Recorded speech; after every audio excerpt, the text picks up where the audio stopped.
Most people make the same mistake when they try to improve their garden. They spend money on expensive decorations, new pots, store-bought ornaments, and things that look good for a few weeks and then sit there collecting dust. I used to do the same thing until I realized that some of the nicest pieces in my garden cost almost nothing and took less time to make than driving to the garden center. If you have a few old boards, empty containers, stones, bricks, or pieces of wood sitting around, you may already have everything you need to change the look of your garden in just a couple of days.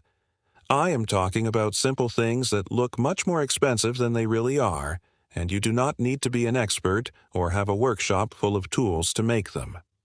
What I like most is that this can become a quiet hobby, something you do with your hands when you want to get away from screens and everyday worries. And there's something satisfying about looking at a garden decoration you made yourself and knowing you saved money doing it. But before we get into the first project, there is one simple old trick that makes cheap materials look surprisingly good, and most people completely overlook it. The problem is that most garden decorations are made to be noticed in a shop, not to belong in a real garden.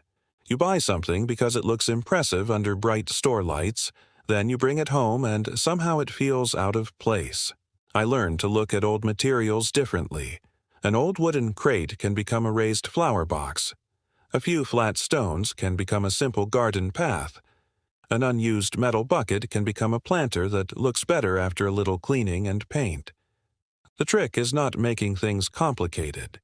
The old gardeners I knew years ago always worked with what they already had, and they understood that a little patience could make ordinary material look useful again. One thing I often do is keep a small corner where I collect pieces that might become something later. A short board, an old pot, a broken chair, a few stones, even an empty tin can become part of a project. Most people would throw these things away without thinking. I started saving them, and that small habit changed how I looked at my garden. But there is one project I still remember making for almost nothing, and when it was finished, people thought I had bought it from a proper garden shop.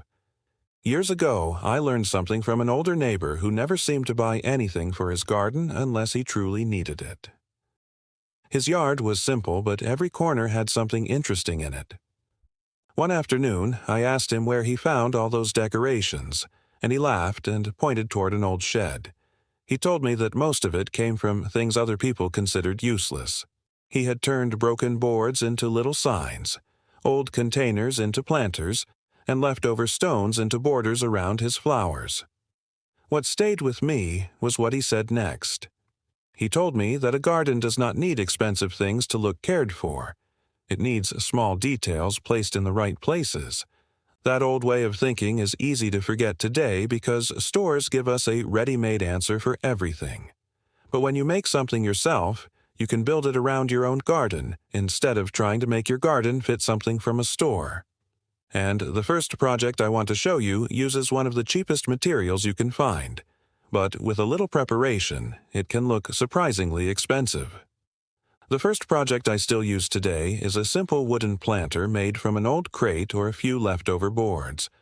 You do not need perfect wood because the small marks and worn edges are actually what make it look natural. I clean the boards first, remove any loose nails, and give the surface a light sanding so there are no sharp edges. Then I put the pieces together into a simple box and make a few small holes underneath so extra water can escape.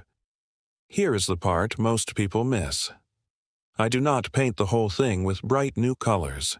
I use a soft brown, dark green, or even a very light coat of leftover outdoor paint, then let some of the old wood show through. That gives it the look of something that has been in the garden for years. You can fill it with flowers, herbs, or even a few vegetables, and suddenly a piece of scrap wood becomes one of the main details in the garden. The best part is that this same idea can be repeated with buckets, pots, stones, and old tools, and each one can become something completely different. One thing I learned after making a few of these projects is that the small details matter more than the material itself. Most people make the mistake of adding too much. They paint everything, add too many colors, and try to make every piece look brand new. I found that the opposite works better. If you are using an old bucket, leave a little of the worn surface visible. If you are using wood, do not worry about every small mark. A few imperfections make the piece feel like it belongs in the garden. One of my favorite simple projects is turning an old metal bucket into a flower container. I clean it well, make a few drainage holes in the bottom, and give it one soft coat of paint. Then I place it near a path or beside a raised bed and fill it with simple flowers. It takes very little time, but it changes an empty corner immediately. Another old trick is to group 3 containers of different sizes together instead of spreading them all around the garden. Most people do not do this, but it makes a small area look planned and much more expensive than it really was. And there is an even easier project that uses something most people already have at home. The next project is one of those little things that can change a garden more than you would expect. I take a few flat stones and turn them into simple garden markers. You can write the names of herbs, vegetables, or flowers on them, or just add a small number or symbol if you prefer something more decorative. I wash the stones, let them dry completely, and use leftover outdoor paint or a simple permanent marker. Then I place them beside the plants where they can be seen easily. It costs almost nothing, and you can make several in one afternoon. I especially like this because it is easy to change when the garden changes. If you move your herbs next year, the stones move with them.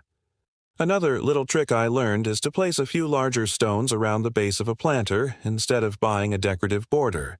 It makes the container look finished and keeps the soil from looking messy after watering. Most people overlook these small details because they seem too simple. But when several simple pieces are used together, the whole garden starts to look more organized. And now we can take that same idea and turn something most people throw away into a decoration that looks like it was made for the garden. After making a few of these projects, I started to see my garden differently. An old bucket was no longer just an old bucket, and a pile of stones was no longer something to move out of the way. Almost anything could become useful if I gave it a little time and a clear purpose. That is what I like most about this kind of hobby. You are not trying to make everything perfect, and you are not spending a fortune to make the garden look better. You are simply taking ordinary things and giving them another life. In a couple of days, you can have new planters, markers, borders, signs, and small decorations without filling your car with expensive garden products. And once you make one piece, it becomes hard to stop because you start noticing materials everywhere. That old chair in the shed might become a flower stand. Those leftover boards might become a small garden shelf. A few bricks might become a simple raised border. This is how I would start. Pick one corner of your garden and make just one thing for it this weekend. Then look at what you already have before buying anything. You may be surprised how much is waiting to be used.